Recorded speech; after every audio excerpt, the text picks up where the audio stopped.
हजुरहरूलाई घरमै सजिलो विधिले दबाई बनाउनु सिकाउनु गइरहेको छु। हजुरहरूले पनि एकपल्ट ट्राई गर्नुहोस् होला घरमा होइन। मैले आफ्नै हजुरबाको भिडियो राखेको छु है। मलाई चाहिँ यो बुढो मेरो हजुरबाले सिकाउनु भएको हो। हजुरहरूलाई पनि उपयोग हुन्छ भनेर मैले भिडियो बनाएको हो है।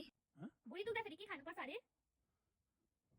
नरिवल अनि छोकडा दुडा अनि तपाईँको मरिच 7-8 दाना ल्वाङ, त्यहाँबाट तपाईँको मिश्री 200 ग्राम अनि गाईको दुध 3 किलो। त्यो गाई दाना चाहिँ झिकेर किन्नुपर्छ।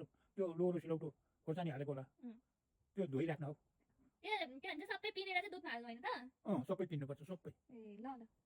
त्यसमा पकाउनुपर्छ र खानुपर्छ। भुँडी दुख्दा कति बेरसम्म पकाउनु भनेको नि? यो त कति 3 किलो दुध पाक्न कति बेर लाग्छ? ए निकै बेर लाग्छ नि। बेलुका 4 बजीतिर दुयो भने 5 बजीतिर दुयो, त्यसरी पकाउनुपर्छ। तपाईँको भुँडी दुखेको छ? भुँडी दुखेको मलाई हो प्राय 2 महिना भइसक्यो। भुँडी कटक कटक दुखिरहेको छ। ए ल त्यसो भए आज पकाएर खानुपर्छ भरे। आज भरे पकाएर खानुपर्छ भनेको नि। भरे बेलुका मेरो खाना त्यही हो। बेलुका रोटी पर्दैन, ए त्यही मात्रै खानुपर्छ खाली पेटमा। ए ल ल।